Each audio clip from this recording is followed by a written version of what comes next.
Bonjour à tous et bienvenue sur ma chaîne YouTube Paroles vivantes et d'espoir. Aujourd'hui, nous allons plonger en mission avec Dieu, Exode 4, 18, 31. Si c'est votre première fois ici, n'oubliez pas de vous abonner et de cliquer sur la cloche pour ne rien manquer de nos prochaines vidéos. Et si vous êtes déjà abonné, merci de votre fidélité. Sans plus attendre, passons directement au sujet du jour, en mission avec Dieu. Exode 4, 18, 31. Introduction. Dieu appelle tous les chrétiens à servir dans son Église d'une manière ou d'une autre, parce que c'est ainsi qu'on peut remplir la mission, nous confie à tous, faire des disciples. Pas nécessairement dans le bâtiment de l'Église, pas nécessairement comme responsable d'un ministère là où Dieu nous place, chacun avec son don, ensemble de capacités. Mais parfois, on peut ne pas se voir à la hauteur de la tâche. On a vu dans notre dernière étude dans Exode que Moïse ne se sentait pas du tout à la hauteur de la mission que Dieu lui confiait. Aller libérer le peuple d'Israël de l'esclavage en Égypte et les conduire jusqu'à la montagne de Dieu, où ils lui rendront un culte. Ça faisait 40 ans que Moïse était dans le pays de Madian, et il s'y était rendu pour fuir la menace de mort. Il vivait à part de son peuple. Comme un simple berger, il avait de la difficulté à parler en public. Il était devenu craintif, voire peureux. Mais Dieu a répondu à toutes ses objections, a comblé toutes ses faiblesses, si bien que Moïse accepte finalement. Mais le sentiment de crainte dans le cœur ne part pas facilement. Il reste maintenant à Dieu de l'assurer de sa présence avec lui. Moïse doit comprendre qu'il est en mission avec Dieu. Nous verrons dans le passage d'aujourd'hui que Dieu lui montre de 4 différentes manières qu'il est et qu'il sera avec lui. Lisons d'abord Exode 4, 18 à 20. 1. Encouragement au moment du départ, versets 18 à 20. Moïse devait d'abord retourner chez son beau-père Jéthro pour plusieurs raisons évidentes. Il avait le troupeau de Jéthro avec lui, sa femme et ses fils y habitaient. Il veut informer Jéthro de son départ et en même temps obtenir sa bénédiction. Il ne dit pas tout à Jéthro. Il dit vouloir aller voir sa famille, si certains sont encore vivants. Il ne dit pas qu'il sait qu'Aaron, son frère, est encore vivant, car Dieu lui a dit, il ne dit pas la raison principale de son voyage. Libérer les Israélites de l'Égypte d'ailleurs. Rien n'indique qu'il raconte quoi que ce soit de sa rencontre avec Dieu. Malgré cela, Jéthro lui dit « Va en paix ». Pourtant, ça lui coûte à Jéthro. Il laisse partir son gendre, sa fille et ses petits-fils, ainsi que son gardien de troupeau. C'est une confirmation pour Moïse. Le sacrificateur de Madian approuve sa décision. C'est encourageant que nos proches nous donnent leur appui quand on prend une décision pour le Seigneur. Dieu lui confirme aussi que c'est le bon moment. Il lui révèle que ses ennemis sont tous décédés. Dieu n'était pas obligé de lui dire Moïse n'avait qu'à obéir. Mais Dieu est plein de bonté et il l'encourage et Moïse part finalement avec sa famille. Beaucoup de ceux qui ont pris une décision importante pour répondre à l'appel de servir Dieu plus intensément, sinon tous, peuvent témoigner que Dieu leur a donné du courage de plusieurs manières. Verset de la Bible, une prédication, un message paix dans le cœur, par l'action évidente du Saint-Esprit, encouragement d'un frère, soutien, pratique, financier, organisationnel, etc. Dieu nous rappelle qu'il est avec nous dans la mission qu'il nous confie. En nous confiant la mission d'évangéliser le monde, Jésus ne nous a-t-il pas dit « Et voici, je suis avec vous tous les jours jusqu'à la fin du monde » Matthieu 29, 20. Dieu a voulu que Moïse sache qu'il était avec lui dans sa mission. C'est une des premières choses que Dieu lui a dites dans Exode 3, 12 « Je suis avec toi ». Dieu lui a aussi donné un bâton pour opérer des signes devant les Israélites. Exode 4, 17 Prends dans ta main ce bâton avec lequel tu opéreras les signes. Pourtant, un seul des 3 signes requérait le bâton. Le changer en serpent en le jetant. Moïse n'allait pas utiliser le bâton pour que sa main soit couverte de lèpre ou pour changer de l'eau répandue par terre en sang. Je crois que ce bâton représentait pour Moïse la puissance de Dieu avec lui. Au 20, Moïse l'appelle le bâton de Dieu. Lisons Exode 4, 21 à 23. 2. Déclaration de Dieu qu'il est en contrôle et qu'il aime son peuple. Verset 21, 23. Les signes ne serviront pas seulement à convaincre les Israélites, ils serviront aussi à démontrer la puissance de Dieu au Pharaon. Mais Dieu avertit Moïse à l'avance que le Pharaon refusera de laisser partir son peuple. Je crois que si Dieu l'avertit à l'avance, c'est pour qu'il ne doute pas de sa présence, même lorsqu'il rencontrera de l'opposition. Dieu ne perdra pas le contrôle. C'est d'ailleurs lui-même qui endurcira le cœur du Pharaon. Jésus nous a aussi avertis que nous allions rencontrer de l'opposition, même de la haine. Jean 15, 20. Souvenez-vous de la parole que je vous ai dite. Le serviteur n'est pas plus grand que son maître. S'ils m'ont persécuté, ils vous persécuteront aussi. S'ils ont gardé ma parole, ils garderont aussi la vôtre. 1 Jean 3, 13. Ne vous étonnez pas, frères, si le monde a de la haine pour vous dans tout cela. Dieu ne perd pas le contrôle. Tout se passe selon son plan. Au temps de Moïse, Dieu a placé et utilisé le Pharaon pour qu'il soit son adversaire, dans le but de démontrer sa toute-puissance et son amour pour son peuple. Il l'appelle son fils premier-né pour montrer qu'il a la plus haute valeur à ses yeux et qu'il va le défendre et le venger de tout mal qui lui sera fait. Dieu fera la même chose avec nous. Jésus est son fils premier-né. L'Église, les chrétiens, étant Jésus son fils premier-né. Dieu promet qu'il vengera le mal qui nous est fait à la fin des temps, et il nous fait parfois justice même pendant notre vie sur terre. Les ennemis de Jésus, qui sont aussi les ennemis de ses disciples, sont placés et utilisés par Dieu pour démontrer sa toute-puissance et son amour pour ses enfants. Certains refusent de croire que Dieu pourrait endurcir le cœur de quelqu'un de sorte qu'il fasse le mal. Ça voudrait dire qu'il est, en quelque sorte, la cause première du mal. Plusieurs ont noté que, dans le récit des 10 plaies d'Égypte, c'est d'abord le Pharaon qui endurcit son cœur à plusieurs reprises, puis Dieu endurcit son cœur, c'est exact. Et c'est un principe qui est enseigné dans la Bible romaine. 21 dit que Dieu plonge le cœur de ceux qui ont péché dans les ténèbres, au verset suivant.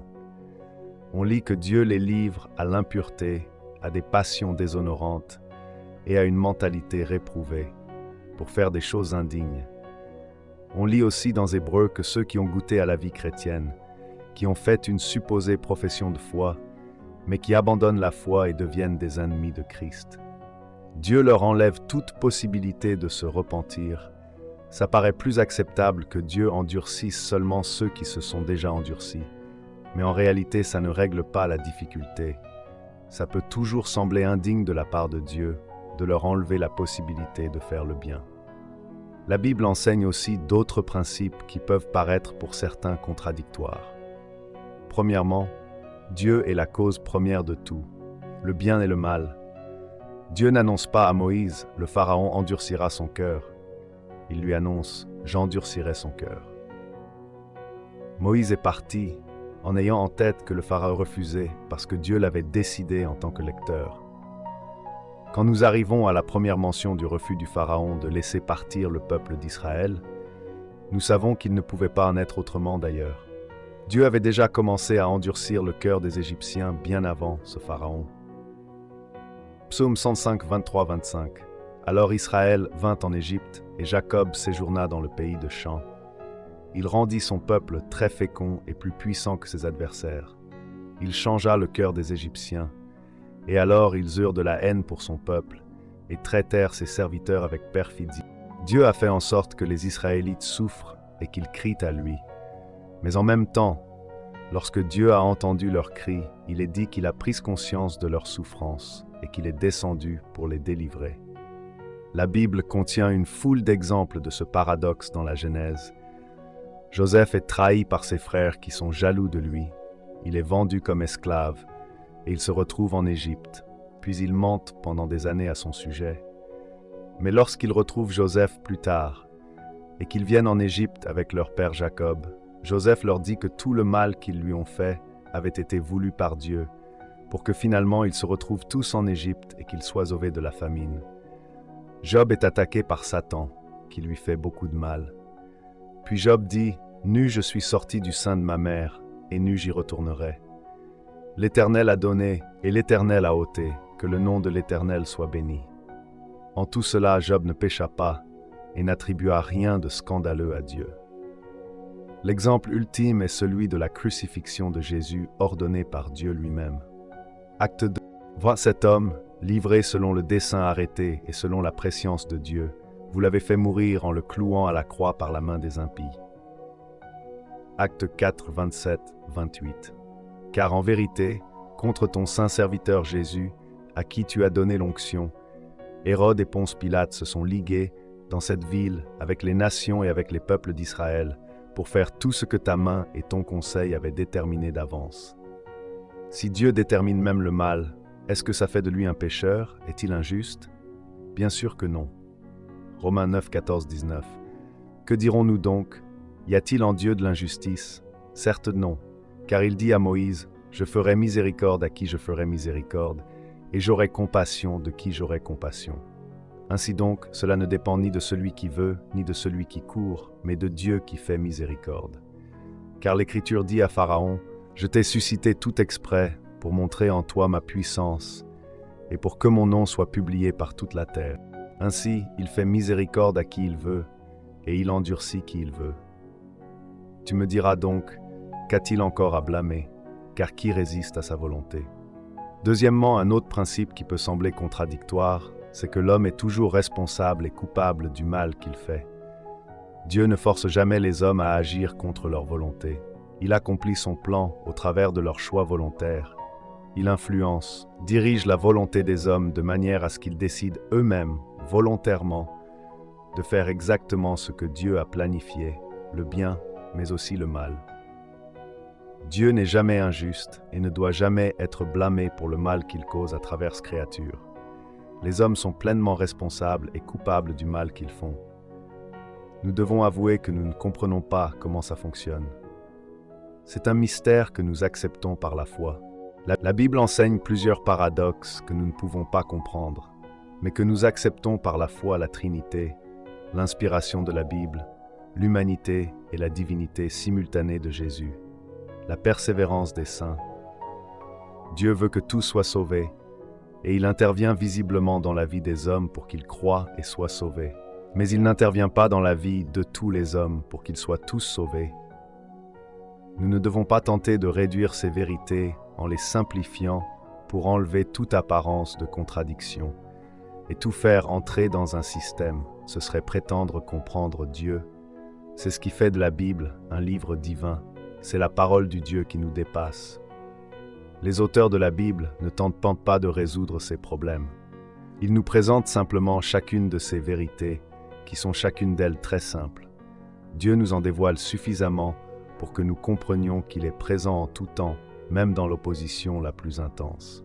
Il ne perd jamais le contrôle, il nous protège et il nous venge si nous sommes injustement traités. Lisons Exode 4, 24 à 26. 3. Mise à l'épreuve. 24, 26. C'est un autre exemple de ce qui peut sembler une contradiction. Dieu envoie Moïse. Il lui prédit même ce qui va arriver, mais en chemin, Dieu veut le faire mourir. Moïse, qui a rapporté cet épisode de sa vie en écrivant Exode, savait très bien que ce n'était pas une manière d'agir qui semblait cohérente selon notre pensée humaine. Mais pour lui, ce n'était pas un problème.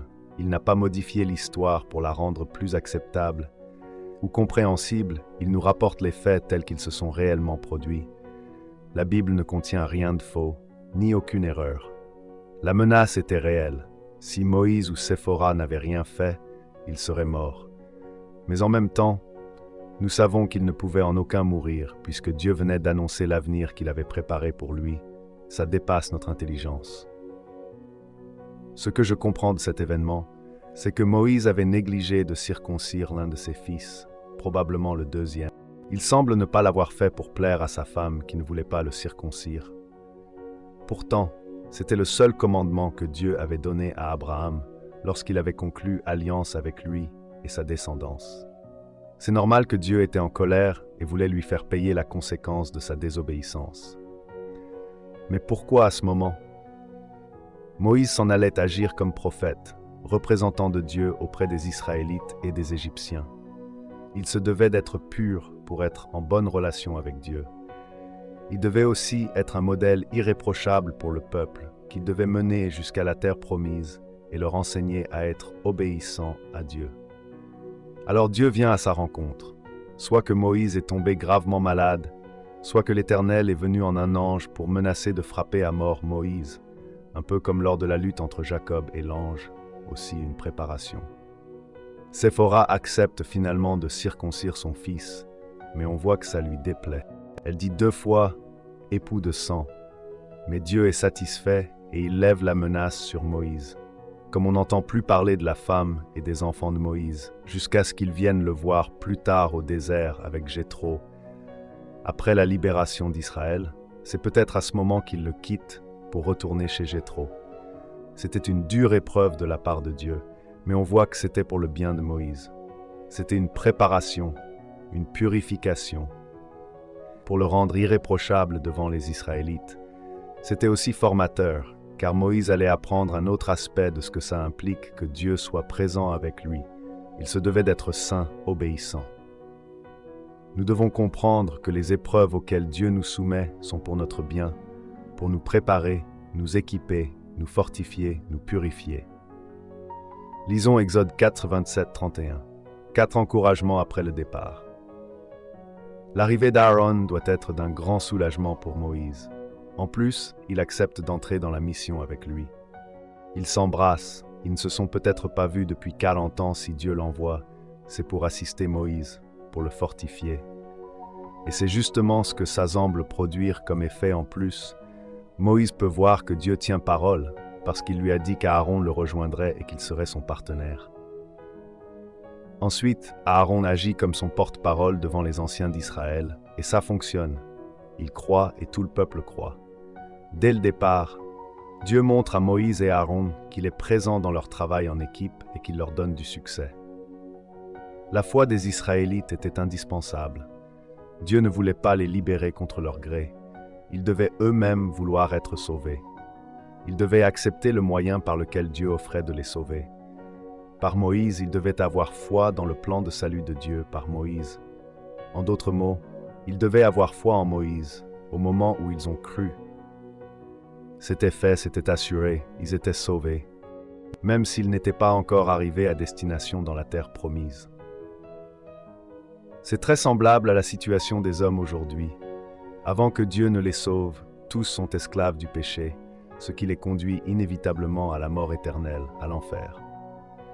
Dieu offre de sauver n'importe qui, mais il ne sauve personne contre son gré. Il faut d'abord vouloir être sauvé. Se reconnaître perdu, chacun doit avoir foi dans le plan de salut de Dieu par Jésus. En d'autres mots, chacun doit avoir foi en Jésus pour cela. Chacun peut se référer aux signes que Dieu a opérés à travers Jésus, ses miracles plus grands, sa résurrection, le miracle de tant de gens transformés par leur foi en Jésus. Au moment où quelqu'un croit, c'est fait, c'est assuré, il est sauvé. Même s'il n'est pas encore arrivé à destination dans le royaume des cieux. Conclusion. Dieu nous montre, au moins de ces 4 manières, qu'il est présent avec nous dans notre mission. Il nous encourage en confirmant notre décision par l'appui de nos frères, en ouvrant les portes devant nous, en enlevant des obstacles, en pourvoyant à nos besoins de base, en nous donnant une paix dans le cœur, par l'action de sa parole. Il nous avertit qu'il y aura de l'opposition, mais qu'il restera toujours en contrôle, que c'est son plan qui s'accomplit, et qu'il nous fera justice. Il nous fait passer par des épreuves pour nous préparer, nous fortifier, nous sanctifier et nous apprendre à compter sur lui. Il nous encourage, après qu'on ait fait le pas de foi, qu'on se soit lancé. Il nous donne des partenaires pour travailler en équipe et il peut nous permettre de voir tôt des résultats positifs pour fortifier notre foi. Si Dieu est présent avec nous tout le long de notre mission, il n'économise pas vraiment d'énergie. Il nous confie des tâches, mais s'il travaille lui-même sur tous les aspects, avant et pendant la mission, à quoi ça lui sert de nous confier une mission? Il serait aussi bien de tout faire lui-même, non? En fait, Dieu n'a pas besoin de nous, tout comme il n'avait pas besoin de Moïse. Mais Dieu prend plaisir à travailler avec nous, et il souhaite que nous prenions ce même plaisir à travailler avec lui. Exemple d'un père qui confie une tâche à son jeune enfant, mais qui reste présent tout le long. Il sait qu'il ne peut pas le faire seul, il veut le former par la même occasion, il veut le protéger simplement. Il aime être avec lui. 1 Corinthiens 15, 57-58. Grâce soit rendue à Dieu, qui nous donne la victoire par notre Seigneur Jésus-Christ.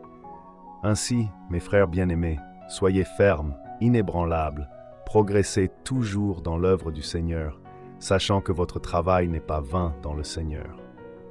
Et voilà, c'est tout pour aujourd'hui. J'espère que cette vidéo, En mission avec Dieu, Exode 4.18-31, vous a plu et que vous avez appris quelque chose de nouveau. N'hésitez pas à laisser un commentaire ci-dessous pour partager vos pensées et poser vos questions. J'adore lire vos retours. Si ce n'est pas déjà fait, pensez à like la vidéo et à vous abonner pour ne pas rater les prochains contenus. Merci d'avoir regardé et à très bientôt pour une nouvelle vidéo.